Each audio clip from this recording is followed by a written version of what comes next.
Eu estava vendo aqui um vídeo dos apoiadores do PT, do Lula, onde eles pegaram um vídeo, pegaram um recorte de um vídeo e fizeram uma postagem, tiraram de uma entrevista, de uma pergunta que fizeram para o Bolsonaro, qual a principal coisa que ele considera que ele fez no seu governo. E aí ele respondeu muitas coisas e aí continuou.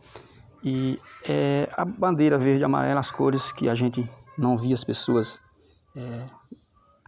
dar tanta atenção a isso, né? Ser patriotas e querer demonstrar isso nas ruas como atualmente. A gente via quando era ano de futebol, de Copa do Mundo. Então, como ele mesmo disse aqui, muitas coisas. Então, não é uma coisa só, é um conjunto de muitas coisas que precisa para o Brasil andar. E não tem uma coisa só como... as pessoas que fizeram essa pergunta e que fizeram esse recorte, é porque elas acreditam numa única coisa como o assistencialismo, apenas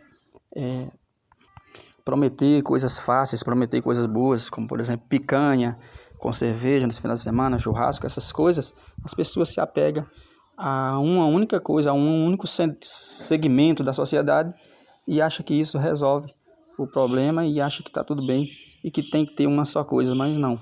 Tem que cuidar de todas as áreas, de todos os setores, inclusive na época da pandemia tinha que cuidar da saúde, mas também tinha que cuidar da economia, pois se você não cuida da economia, amanhã você vai estar passando dificuldade, pois a economia é algo para ser feito todo dia e consumido todo dia, né? Produzido e consumido e não algo para guardar para o futuro.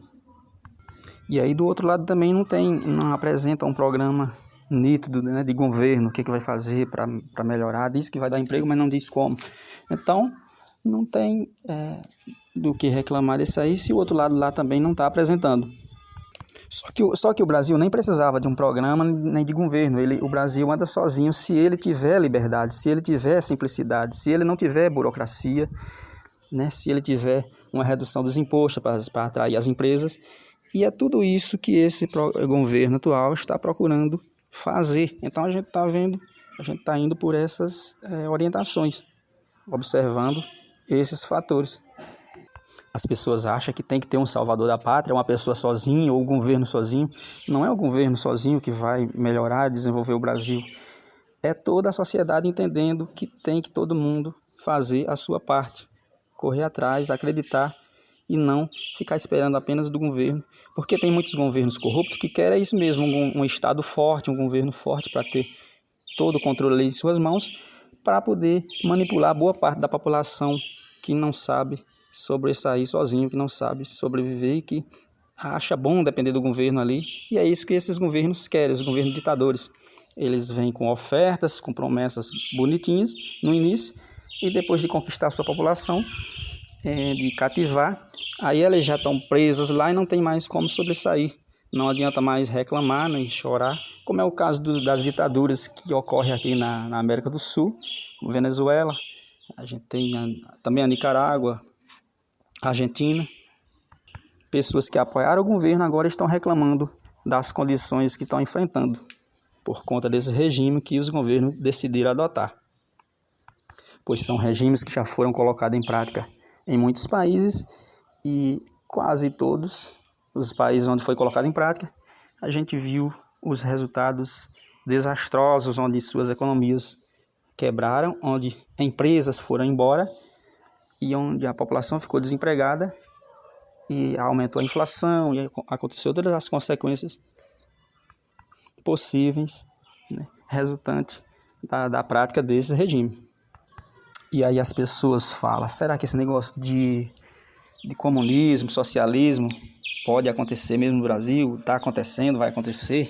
Tem alguém que quer colocar esse regime em prática? Bom, esse regime, o socialismo e depois o comunismo, é algo que é colocado em prática aos poucos. Ele pode ser colocado através de uma revolução em pouco tempo? Pode sim, mas uma revolução, se for uma revolução armada, uma guerra pode durar 10 anos, 100 anos. No caso da Rússia, os bolcheviques tomaram o poder, deram o golpe, entraram lá armados, fizeram a revolução e tomaram o poder e colocaram esse regime em prática através das armas.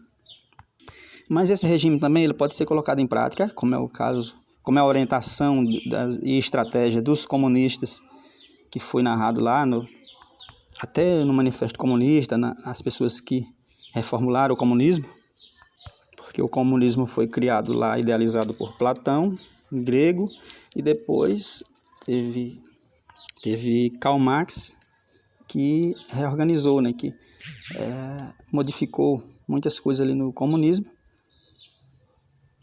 que é esse comunismo atual que a gente tem até hoje. Os ideais do comunismo que a gente tem hoje os ideais do alemão Karl Marx. Os ideais marxistas. E aí as estratégias, as armas que eles usam são coisas que vão colocando em prática aos poucos.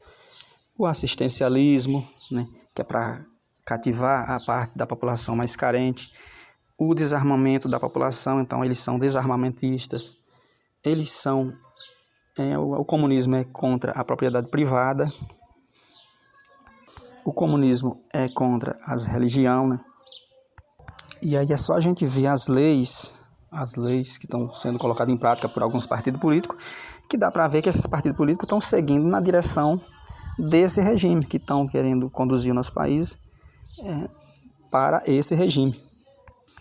E aí aqui no Brasil, em 1990, foi criado o Foro de São Paulo, em São Bernardo do Campo, que é uma das 39 cidades que compõem a região metropolitana de São Paulo. Hoje eles continuam se encontrando, pois é um fórum onde vários líderes de vários países e líderes de partidos adeptos a esse movimento, que simpatizam, né, por esse regime do comunismo, do socialismo, eles se encontram periodicamente. E aí agora o governo atual no Brasil, o brasileiro, não está se encontrando com eles, porque esse governo atual não vai nessa linha aí, não faz parte do grupo de líderes que são favoráveis a esse regime. Mas ele continua, esse regime, esse fórum, esse espaço físico continua existindo, né, no encontro de Puebla, lá no México, num país chamado México. Então esses caras já transformaram vários países através desse regime, e eles querem chegar no Brasil, que é uma grande conquista se eles chegarem um dia a transformar o nosso país, né, da forma como eles transformaram a Argentina, que era um país tão rico, a Venezuela, transformar no que a gente vê hoje. E aí a única finalidade é desses líderes, que eles, quando entram no poder, se perpetuam por lá, de ficar oprimindo a população, tendo uma vida boa em detrimento da população, e aí só eles se dão bem. Eles justificam que estão lá, que é para controlar toda a riqueza, para essa riqueza distribuir na mão da população, mas não é isso que acontece na prática. E aí as pessoas não podem reclamar, chorar, fazer manifestação, pois elas são perseguidas pelas forças armadas desses ditadores. Então o que a gente tem medo é que ocorra isso aqui no Brasil, porque a gente está vendo as medidas que estão sendo tomadas com desses partidos que são adeptos a isso aí, com desses líderes que têm simpatia por esse regime, entram no poder, eles colocam muita lei em prática que vão conduzindo o nosso país nessa direção. E aí eu finalizo aqui com a história que eu ouvi pelo Ariano Suassuna, que era um autor pernambucano, que criou lá o filme O Alto da Compadecida.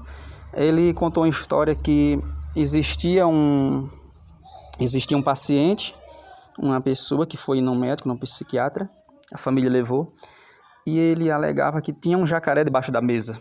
Então ele falava para o médico: tem um jacaré debaixo da mesa. E aí as pessoas levavam ele lá na sessão, nas consultas que era marcada periodicamente, e ele voltava para casa.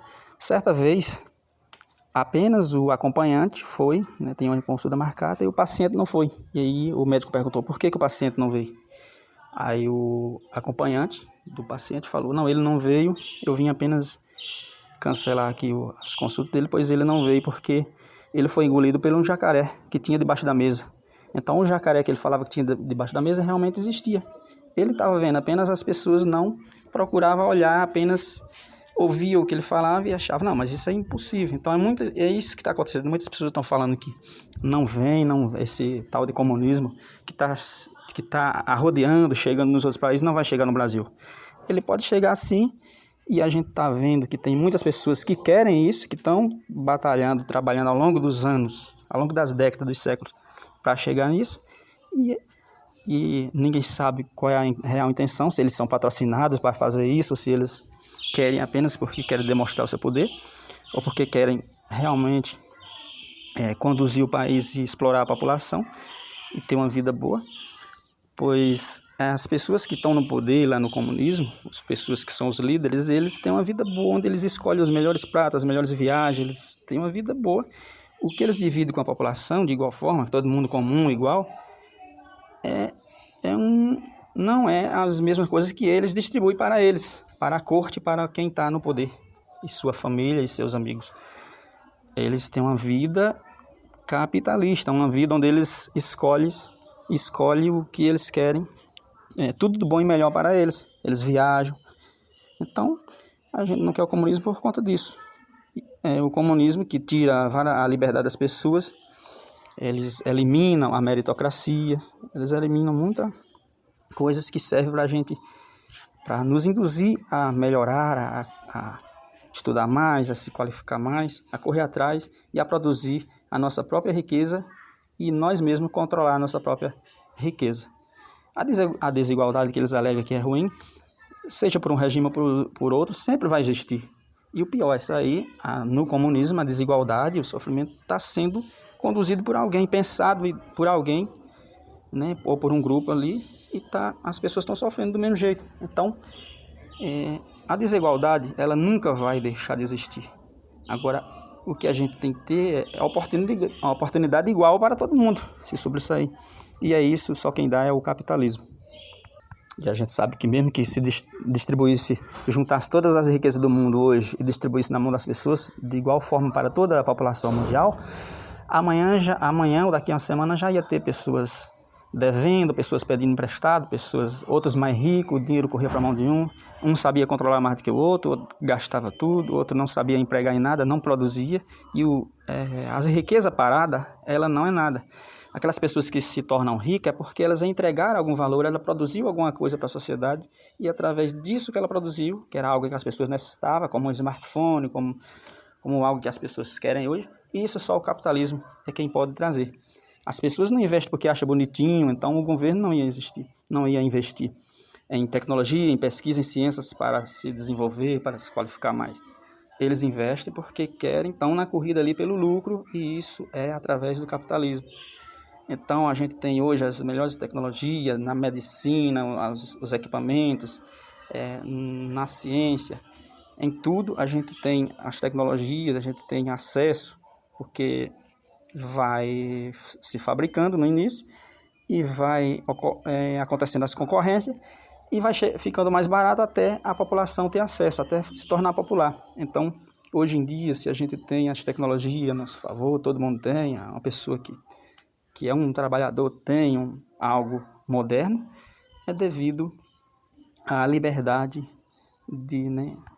liberdade dada à iniciativa privada.